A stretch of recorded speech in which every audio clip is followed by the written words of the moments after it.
this video, we're going to do basically the exact opposite of what we did in the line and wash lesson. Let me pull you in just a little more. So I am going to start out with washing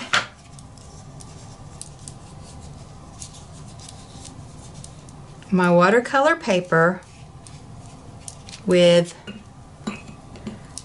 just some different colors of watercolors. So I've got purple, now I'm adding in pink,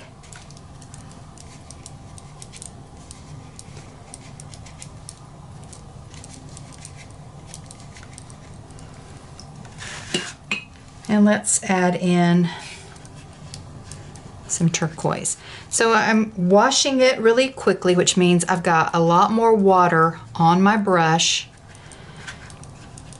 And I'm just letting all the colors mix and mingle.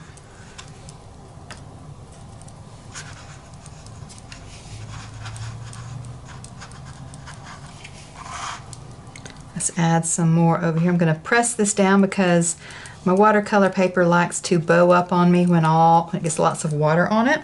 So just press it down with my finger, holding it in the middle.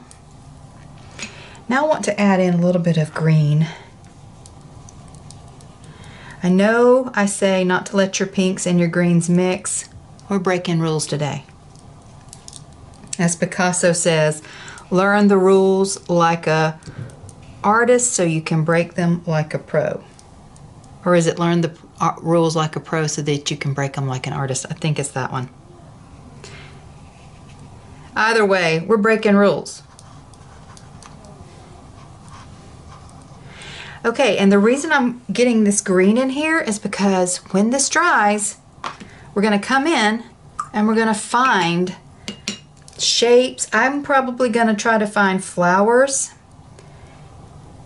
And so how we did the previous lesson, we drew our lines and washed it with the watercolors and created the flowers. This one, we're going to find flowers. I am not liking, I'm not liking the orange, but I'm liking this effect as I take this is one of the texturizing processes we talked about in a previous lesson. So that's actually adding a lot more texture.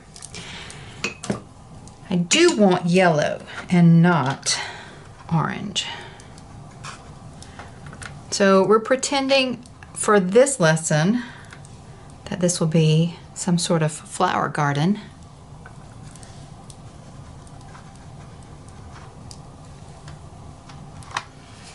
And maybe I want to add in a little more red in some areas, maybe over here where I had some of the orange.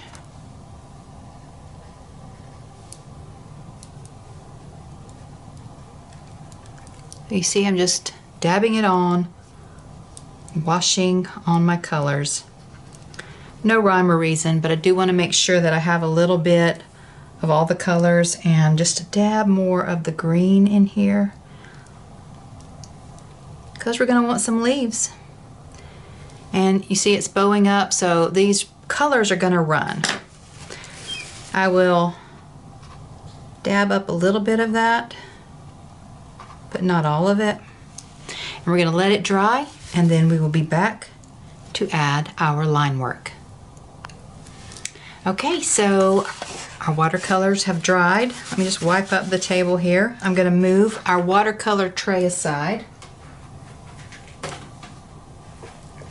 And I'm going to grab my graphic. I'll put a link to this in the description because you will love drawing with these. So what we are doing in this one is completely different than what we did in the line and wash, where we drew the line first and we washed over it with our watercolors. Now we're going to just look at our watercolors that we just threw on this piece of watercolor paper randomly, and we're going to find shapes and we're going to create art from that. So we're going to take our line. So this is sort of a wash and line if you want to reverse it. I am going to do flowers because I love flowers.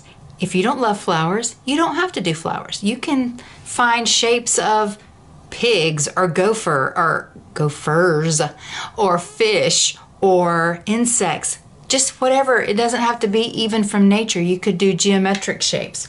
But I want to show you how I go about doing this. So here, you see this is kind of red. It's darker right here. So I'm going to just make a rose in this area.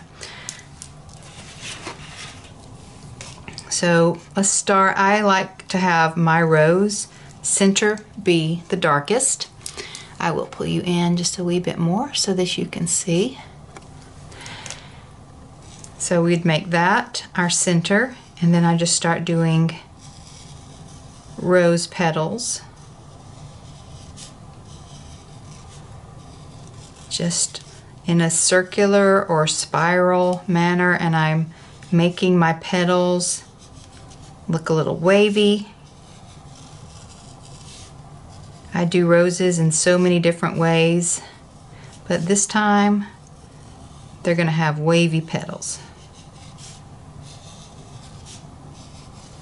And then maybe here, if you can see this little area that's blue and green, I'll use that for one of my leaves. Here's one right here that looks like it could be a leaf. And then let's just draw another one. I don't want them to be balanced. I want them to be a little bit more natural looking.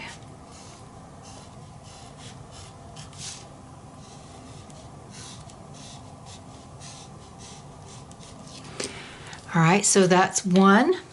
Now this one looks, to me, because of the purple and because of the blue, it looks more like a hydrangea. So a hydrangea, you would have a lot of tiny little petals. So here I'm just going to start creating a cluster of little frilly looking petals. Hydrangeas are big and kind of have a ball shape to them.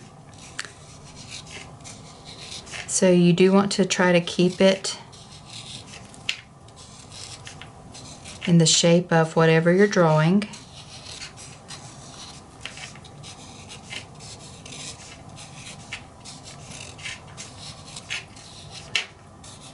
I'm just overlapping the petals, making it look like I'm coming up under. And they can go off the page. Obviously, I wouldn't be able to fit a huge hydrangea head on this. But let's go ahead and give ourselves a hydrangea leaf. And we'll come back and add in some veins later on. So just continue looking around and see what shapes that you might see. This one to me looks like an iris.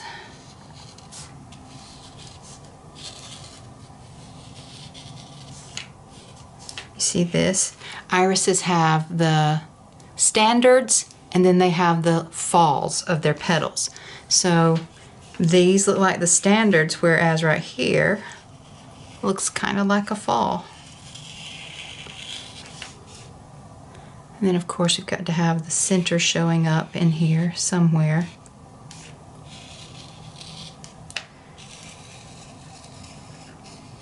So 3 of each. Let's make another fall right over here. And let's go ahead and give ourselves a nice thick stem. How about here we do kind of like maybe a Shasta daisy. All right, I'm gonna just go ahead and keep creating and make my flower garden. I don't know what all we'll have in it, but we're gonna create it, and I'm gonna speed this up and we'll be back in a bit. All right, I completely forgot that I was not recording at that moment. I just added in a few more flowers. And now I'm going to take a couple of micron pens. This is a number 1 and a number 8. The number 8 is a little bit thicker, whereas the 1 is thinner. Let me see if you can see that. However, they're still much thinner than this graphic one that I drew with. So I'm going to take, we're going to start with the number 8, and then I will work down to the number 1. But I just want to fill in some of the lines, and I want to kind of give some squiggles. Actually, I don't like that. Let's go with the 1. I want a distinction between my lines. Yeah, I like that better. So I'm squiggling them, just adding more interest to the petals, making it look like the veins that would be in there. I'm going to do the same thing to my leaves. I probably won't do very much to the hydrangea, but I will the leaves, so I'm going to speed this up and we'll be back in just a bit.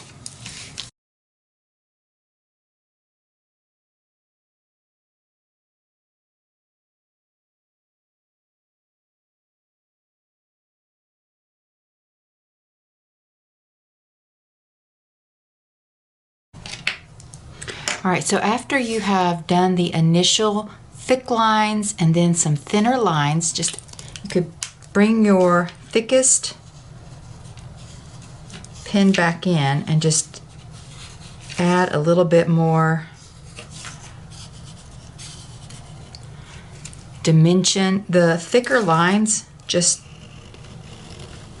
help set them apart. So I'm actually just coming back over some of my first ones.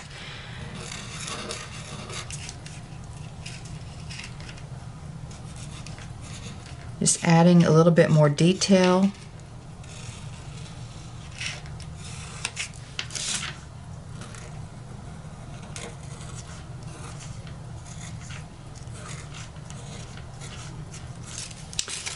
And how about,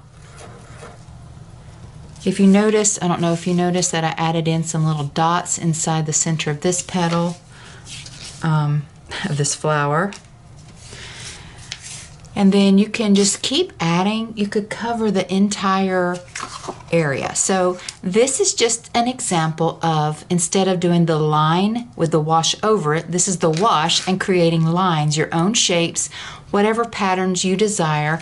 See right here, I could just keep going and create a tiny little flower and just fill up this whole thing. But play around with this technique and see what you come up with, and I can't wait to see your work.